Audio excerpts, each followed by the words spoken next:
December 14th, 1981.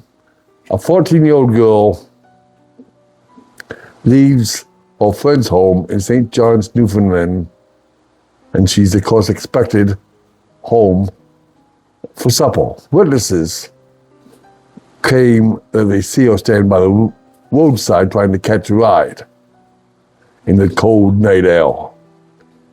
Then suddenly, she's gone.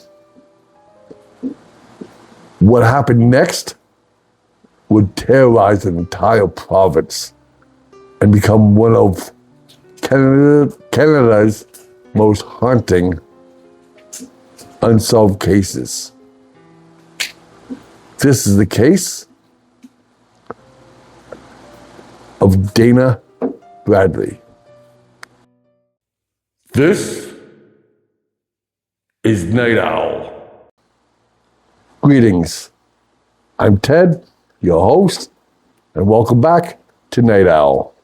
Today, we're off to St. John's, Newfoundland, where we'll be discussing the case of Dana Bradley. She's born in St. John's, Newfoundland on July 24th, 1967. She was described by her family and friends as being a very kind, outgoing, and responsible young lady. She was 14 at the time all this has happened. She attended Booth Memorial High School.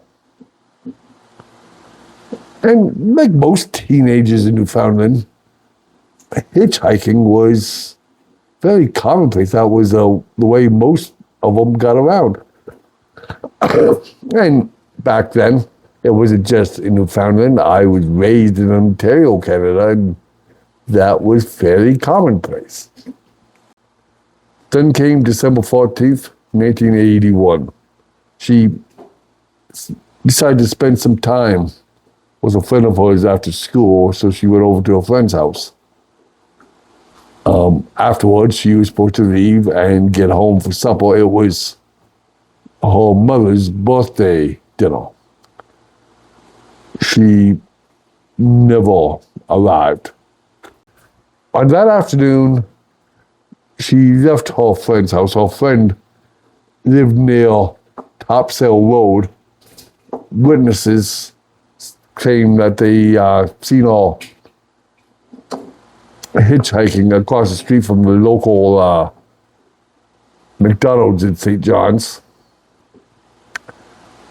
And one of the witnesses actually claimed that they saw her get into a vehicle. It was like an old sedan, perhaps a Dodge or a Plymouth, and it had a lot of rust damage, and it had some damage to the passenger door. The driver of the vehicle was some guy. Now, when she failed to arrive home, her family, of course, became alarmed fairly quickly. They started making phone calls to all her family and friends, seeing if anyone's seen her, including the call. They made a call to her friend whose house she was at, and she said, no, she left some time ago. So they, of course, called the police. Now, at first, the police had hoped that she just stayed overnight with a friend, or that she was just late and getting home. But their concern also grew when hours turned into days. Then came December 18th, 1981. A man and his family was out by Maddox Cove Road looking for the perfect Christmas tree.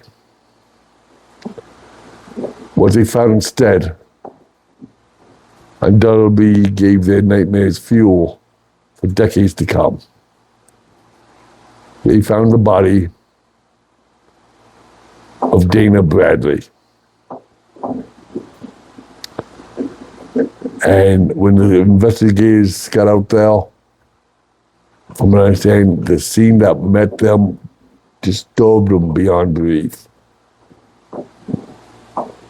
This child been essayed, or Ed was met by some blunt weapon. But there was one detail that sort of stuck out. Not so much about the damage that was done to the body, but how it was arranged. It was carefully arranged as if by purpose. Her books were tucked under her one arm. And her body was laid out, well, for lack of a better word, ritually. A lot of profilers and psychologists thinks that whoever did this laid the body out that way because they may have even actually been feeling remorse, and that it was causing a conflict within this monster. But the way the body was arranged had been one of the most discussed aspects in this case.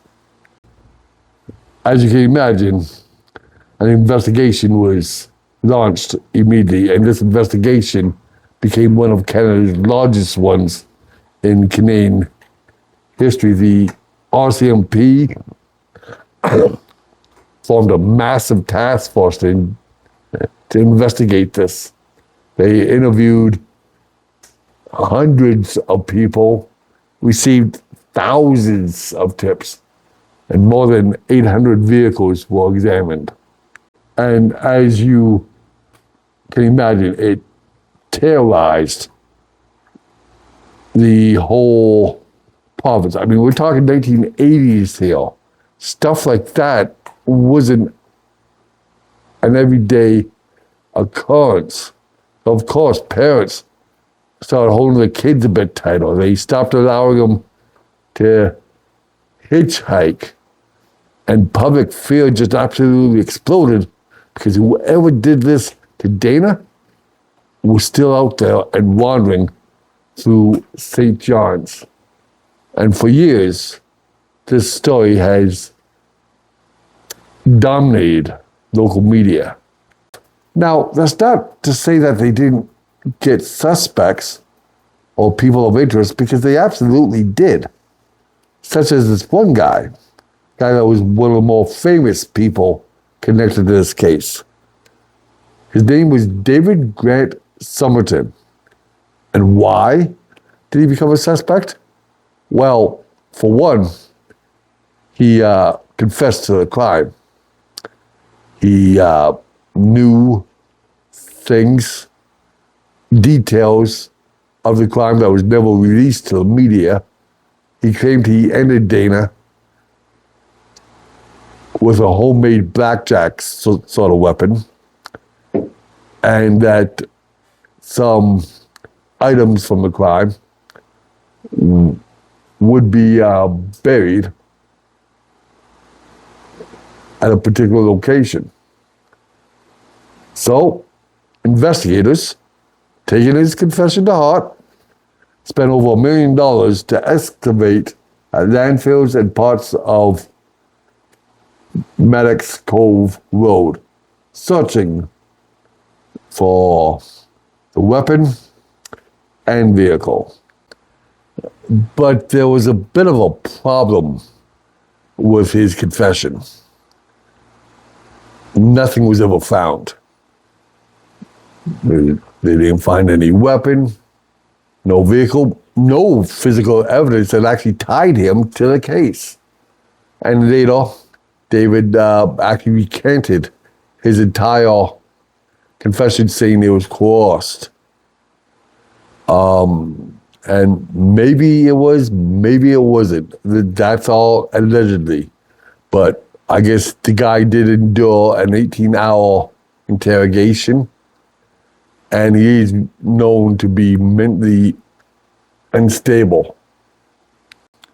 And of course, this caused a lot of critics to come out of the woodwork. saying that his confession should not hold any weight because he does have several mental health issues. He had a long history with substance abuse, and he was very vulnerable to being coerced. And not to mention, Newfoundland policing sort of had a long history of wrongful convictions. So he didn't receive any kind of charges for what happened to Dana, but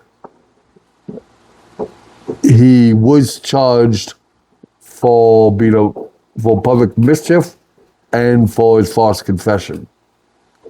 And for that, he was indeed sent to prison. Now, for decades, a lot of people thought that he was the one that did it. And, he is the logical choice for it. I mean, in his confession, he revealed that he knew things about the case that wasn't revealed to the media. And a lot of people thought that, well, maybe he was being untruthful about certain parts of the story, such as where the items from the crime were buried, but maybe, just maybe, he was actually being truthful about other parts of the story. But my problem is, if you're being untruthful about certain parts of the story, can you really believe any part of the story? Of course, that's not the only theory. It seems there was a young man that came forward and said that when he was a child, he actually witnessed what happened to Dana. And he said that she had been abducted by a guy named Thomas Carey. And that vehicle connected to the crime was buried out by Witness Bay. Now, a lot of people had a lot of faith in what the witness was saying, so they came up with financing so that they could do their own excavation out at Witness Bay looking for old vehicles. Now, why did people take it so seriously? Well, actually, the story the dude was telling sort of aligned itself with the rumor that was floating around town for decades. But the police became skeptical when they checked out the cars that they did uncover. And note, I said cars. There was multiple vehicles there, but none of them actually yielded any usable evidence because of contamination and decay. It pretty much destroyed most possible forensic traces. So many people did start thinking that maybe it was just either a mistaken memory or partially true involving the wrong suspect, which I hate to admit it, that does kind of happen. Still, it remains one of the more controversial parts of this case. But we have to remember that there's a better than average chance that she actually knew her attacker. And this is why I think this. She seemed to have no issue getting in the car with him. She jumped right in. What he did to her, he did very quickly. And the area where he disposed of the body would seem to indicate that they had knowledge of the area. And then there's how the body was placed. The way she was arranged. As I've already said, some experts claim that it could have been because he felt guilty for what he did. So maybe he knew her. Maybe he knew her for a long time, and he couldn't believe that he did this to such a sweet, sweet girl. Here's another thing about this case. Now, I know we've been talking about how the body was placed, but a lot of experts also think that how the body was placed meant the dude took time to think about it, which means there's a good chance it wasn't just an impulsive thing.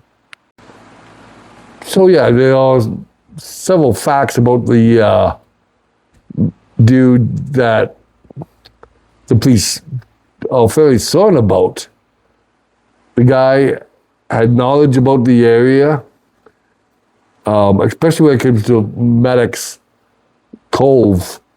Back in 1981, it was relatively isolated.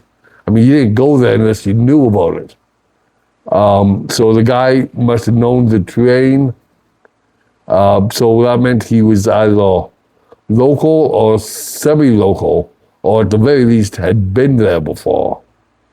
Now you may be asking yourself, yeah, but why does it still resonate with people so much?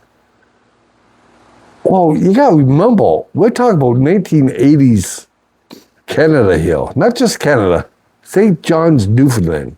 Yes, St. John's is the capital city of Newfoundland, but by comparison of some of the other capitals, like Toronto, Ottawa, it's still a small town. And back then, in that town, you could leave your doors unlocked. If your kids went to play at a friend's house, you know that they'd be coming home soon. But with what happened to Dana, that all changed. Parents stopped allowing their kids from going out hitchhiking. They would escort them for the longest time. Chances are, even now, the parents will drop the kids off and bring them back home. The entire province, the entire country lost its innocence when her body was found. And the worst part of it, the dude that did it was never caught. It's almost like he escaped justice. And the image of a 14-year-old girl disappearing or trying to get home to her mother's birthday dinner became unforgettable. Now, that doesn't mean they didn't make any progress. In fact, they made huge progress in 2016 when they actually had made a breakthrough with DNA evidence. It turned out that they were actually able to recover some usable DNA from evidence they had gathered in 1981. Of course, this was huge. I mean, for decades, people thought that all the evidence had been lost or was used up or too degraded. Instead, through advanced DNA testing, they identified an unidentified male. And using that profile, they were actually able to eliminate a lot of the other suspects, including Somerton and Thomas. So they were totally eliminated. And the police, as well as the public, for once, that came to this case, was actually starting to feel renewed optimism. But no arrest came. Now, a lot of people think, well, Jesus, you got DNA. How come you're not able to make an arrest? Unfortunately, DNA really doesn't mean much if you don't have a person or DNA to match it with. But that's where genetic genealogy comes in. It's actually been getting a lot of traction in past years. In fact, that's how they found the person that ended Christine Jessup. What it does is it doesn't just look for the specific DNA of one person. It tries to identify family members of this person. That perhaps they can narrow it down to come up with a reasonable suspect. More or less, it helps them identify the family tree. And there are companies, plenty of companies, that actually would like to help in this case, such as GED Match. They're more than willing to assist. But with all this information, people are starting to get more and more optimistic that this case could actually wind up getting solved before long. And it does have a real possibility of that happening. But until then, if anyone has any information about this case, then please don't keep it to yourself. Call the RCMP in Newfoundland and Labrador Major Crime Unit at 709-772-5400, or call Crime Stoppers anonymously at 1-800-222-8477. That's 1-800-222-TIPS. More than 4 decades later, what happened to Dana Bradley remains unsolved. Somewhere, someone still knows what happened that cold December night in St. John's. Maybe it's a secret that's been buried for years. Maybe it's a memory someone has been too afraid to speak aloud. But with modern forensic technology advancing every year, there's still hope that the truth could finally come to light. Well, I do want to thank you for making it all the way to the end. And if you have any comments about this case or any other case, or just how my channel is going, by all means, feel free to let me know. My comments are always open. But before you go, if you don't mind, could you hit subscribe, like, and share? It will really help my channel out. And if you did like this video, then maybe you'll like one of the ones that's on your screen now. Thank you for coming by, and I hope I'll see you again. And until next time, just remember, be you good or be you wicked, everyone deserves justice. Good night.